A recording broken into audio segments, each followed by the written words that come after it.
close this video, NEET 2025 aspirants, failure is delay, not defeat. You have to pick your teacher, have faith in your teacher. आपको मानना पड़ेगा कि अगर ये सारे स्कैम्स नहीं भी होते, रीनीट नहीं भी होता है, तो एटलीस्ट उन लोगों ने अपने इस टाइम को वेस्ट नहीं किया. Failure is delay not defeat. कभी किसी डॉक्टर के पास गए हो और आपने ये बोला है मेरा इलाज बाद में करना, पहले ज़रा ये बता दो ड्रॉप कितने साल किया था. नो, एक बार आप डॉक्टर बन जाओगे, no one is going to care आपने कितनी बार ड्रॉप किया, आपने कितने फेलियर्स देखे और आपने किस सर्कमस्टांसेस में क्या क्या फेस किया. हेलो बच्चा लोग, मैं हूँ आपकी biology faculty Tulika ma'am, mentoring NEET aspirants for more than 11 years now. The target audience for this particular video are strictly going to be NEET 2025 aspirants, those who appeared in NEET 2024 but because of n number of reasons could not get through. अब आप बोलोगे कि ma'am NEET 2024 का result तो अभी आया ही नहीं है, तो बेटा किसे बेवकूफ़ बना रहे हो, आपको अपनी सच्चाई पता है. If you are scoring more than 600 plus marks, तो आई नो नीट में जो ये स्कैम हुआ है, पेपर लीक हुआ है, कट ऑफ बहुत हाई चला गया है, इन सब इनजस्टिस की वजह से आपका सिलेक्शन गवर्नमेंट मेडिकल कॉलेज या आपके चॉइस ऑफ मेडिकल कॉलेज में नहीं हो पा रहा है.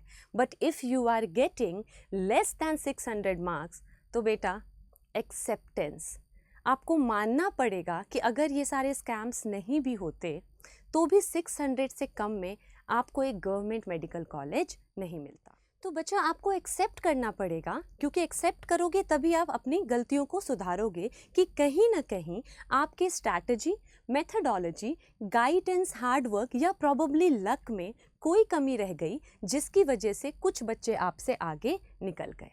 But again failure is delay not defeat. और मैंने स्टार्टिंग ऑफ इस वीडियो में कहा है, अगर डॉक्टर बनना आपका एम नहीं था, आप सिर्फ पेरेंट्स के प्रेशर में या हर्ड मेंटालिटी में ये कर रहे थे, देन क्लोज दिस वीडियो और आप दूसरी कोई चीज़ करो. बिकॉज डॉक्टर सिर्फ वही बनने चाहिए जिनका ड्रीम है डॉक्टर बनना, नॉट जस्ट कि सब लोग कह रहे हैं.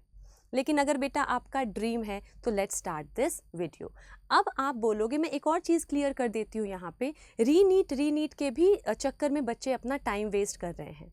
वो सोच रहे हैं रीनीट हो गया तो हम ड्रॉप नहीं करेंगे. बिल्कुल ट्रू है ये बात, अगर रीनीट हो गया तो, लेकिन रीनीट में तो बेटा सिलेक्शन तब होगा ना जब आपने मई में जो प्रिपरेशन थी उससे आपने अच्छी प्रिपरेशन ऑलरेडी कर रखी है.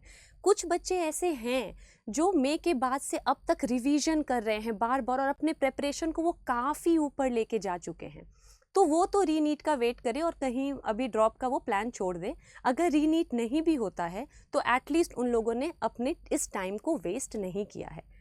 बट जिन बच्चों ने यार अपनी प्रिपरेशन कुछ की ही नहीं है, सिर्फ न्यूज़ रीनीट में देख रहे हैं, तो बेटा आप तो सिर्फ टाइम वेस्ट कर रहे हो ना. You should start preparing for next NEET, that is NEET 2025. अब मैं सिर्फ उस टारगेट ऑडियंस पे फोकस करूँगी जो नीट 2025 के लिए अपना माइंड बना चुके हैं.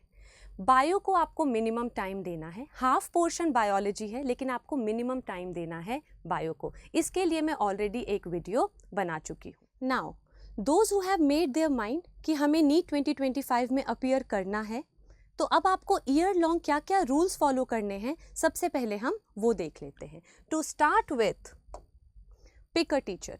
बेटा जितनी जल्दी हो सके अपने सब्जेक्ट टीचर्स डिसाइड कर लो. आई एम नॉट सेइंग आप मुझसे ही पढ़ो, जिससे आपको अच्छा लगता है आप उससे पढ़ो, और ज़रूरी नहीं है एक ही प्लेटफॉर्म से आपको सारे सब्जेक्ट्स करने. फिजिक्स यहाँ से ले लिया, केमिस्ट्री यहाँ से ले लिया, बायोलॉजी यहाँ से ले लिया. But once you have chosen your teacher, don't get confused and trust your teacher.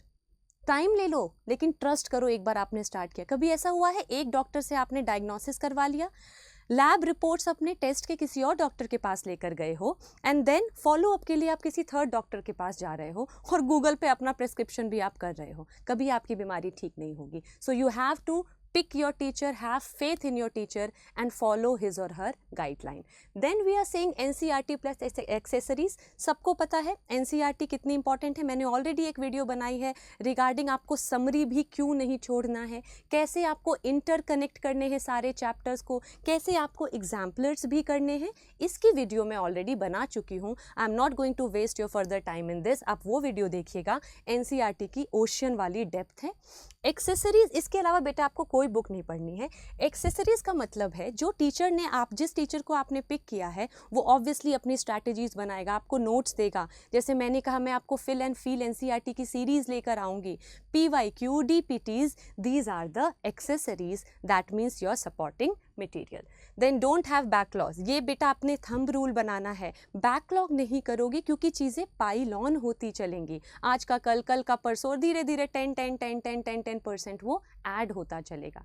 सो आपने एक ड्रीम चूज़ किया है तो आपको बिल्कुल भी बैकलॉग नहीं रखना है. और let suppose because of medical reasons अगर आपके पास बैकलॉग आ जाता है, then try to make up for it as soon as possible. धीरे धीरे उसको आप फिनिश करते चलो बैकलॉग को, but try not to have it. Then time table का मैं आपके लिए एक अलग से वीडियो बनाऊंगी और वो वीडियो बहुत इंपॉर्टेंट होगी बिकॉज टाइम टेबल में मैं आपको ये बताऊंगी आपको पूरे 24 आवर्स में बायो को सिर्फ 2 आवर्स देना है. एंड आई अश्योर यू उसी 2 घंटे में बेटा मैं 100% गारंटी ले रही हूँ, उसी 2 घंटे में आपकी बायोलॉजी हो जाएगी. आप, मैं ये नहीं कह रही हूँ अगेन आप मुझसे पढ़ो, बट वो स्ट्रैटेजी एक बार देख लेना, फिर आपको जिससे पढ़ना है पढ़ना, बट वो 2 घंटे वाला प्लानर फॉलो करना बिकॉज फिजिक्स और केमिस्ट्री में आपके मैक्सिमम टाइम आपके न्यूमेरिकल्स प्रैक्टिस में लग जाए. बायो आपको 2 आवर्स में निकालना है. कैसे निकालना है मैं वीडियो बना दूंगी. एन्जॉय द प्रोसेस, ये तो बेटा बहुत इंपॉर्टेंट है. बर्डन लेके पढ़ोगे ना तो चीज़ें बहुत ज़्यादा टाइम तक आपके माइंड में नहीं रहेगी. Try to enjoy the process. चलो आज पढ़ रहे हैं, कुछ नया सीखा तो आपको एक लर्निंग एटीट्यूड रखना है. और जब तक बड़े, अभी तो मैं बड़ी हो गई हूँ, मैं तो अभी भी बहुत सारे बुक्स पढ़ती हूँ. You need to learn 1 thing every day. अगर लर्निंग नहीं करोगे तो लेमार्क का, चलो ये सब बाद में बात करेंगे, ज़्यादा भाषणबाजी नहीं, बट एन्जॉय द प्रोसेस बेटा. एन्जॉय कैसे करोगे, जैसे एग्जाम्पल्स है बायोलॉजी में, घर में लोगों के नाम रख दो. मम्मी आप ऑफीयूरा, पापा आप डेंटालियम, मैच कर दो नाम, और आप एस्टेरियास हो और आप यूस्पॉन्जिया हो. या फिर ये बोलो मैं नहाने जा रहा हूँ यूस्पॉन्जिया से, बेदिंग स्पॉन्ज. ये सब बताऊँगी मैं आपको. बहुत ही फन वे में हम एग्जाम्पल्स को याद करेंगे और वो हमेशा आपके माइंड में रहेगा. शॉर्ट टर्म मेमोरी को लॉन्ग टर्म में कौन भेजता है, हिप्पोकैम्पस. तो हमें ट्रिक करना है हिप्पोकैम्पस को बाय एन्जॉइंग द प्रोसेस. ठीक है. नेक्स्ट आई एम सेइंग, एक सेकंड बेटा, आई गेस, ओ नहीं ठीक है, मुझे लगा माइक ऑन नहीं है. Competition with self. दुनिया कह रही है बहुत कंपटीशन है, बहुत कंपटीशन है. कंपटीशन बेटा आपके लोगों से नहीं है, कंपटीशन आपका खुद से है. आपको ईच पासिंग डे ये मेक श्योर करना है कि आपका ग्राफ ऐसे जा रहा है, ऐसे या इवन ऐसे, स्टैग्नेंट नहीं जा रहा है. डाउनफॉल की तो बात छोड़ दो. 1% का इंक्रीज हुआ है आपके परफॉर्मेंस में, बट देन प्रीवियस डे से you are better. Your competition is with self. अगर आपके पहले टेस्ट में 300 नंबर भी आ रहे हैं ना, और अगर नेक्स्ट टेस्ट में आपके 310 आ रहे हैं, you need to pat yourself. Yes, I am better than yesterday. ठीक है. तो competition with self. Discipline and consistency, this is key. ये की है.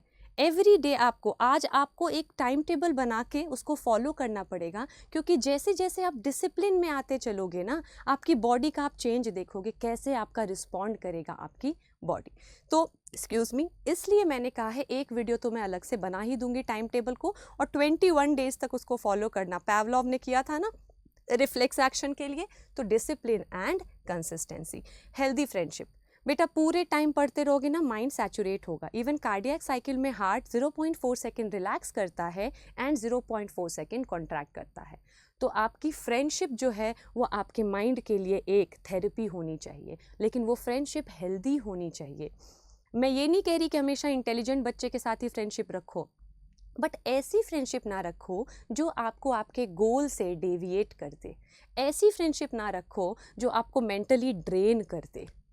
तो फ्रेंडशिप ऐसी रखनी है, अगर वो आपसे कमज़ोर बच्चा है तो आप उसको रिवीजन, थोड़ी बहुत उसको गाइडलाइन दोगे ना. एक टीचर, एक सेकेंड बेटा, तो उससे क्या होगा आपका, जब आपका अगर आपका फ्रेंड आपसे थोड़ा कम है पढ़ाई में, तो आप उसको कोई टॉपिक समझा दो। और कैसा टॉपिक समझाओगे? सबसे डिफ़िकल्ट टॉपिक। जब आप अपने फ्रेंड को सबसे डिफ़िकल्ट टॉपिक समझाओगे तो वो समझाते समझाते वो आपका रिवीजन हो जाएगा।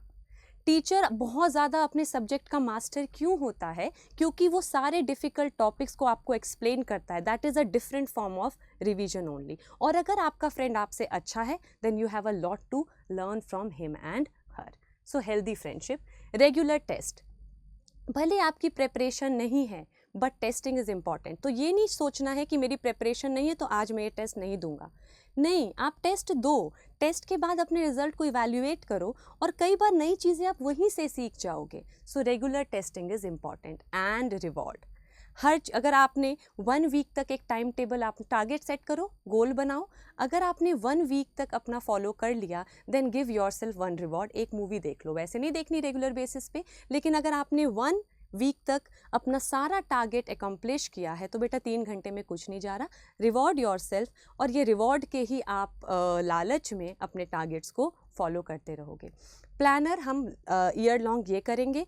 बाकी कैसे पढ़ना है, कैसे नहीं पढ़ना है, इसकी वीडियो मैं ऑलरेडी बना चुकी हूँ, वो आप जाके देखिए। टाइम टेबल की वीडियो भी मैं बहुत जल्दी ले आऊँगी। And stay motivated, stay focused. Bye bye.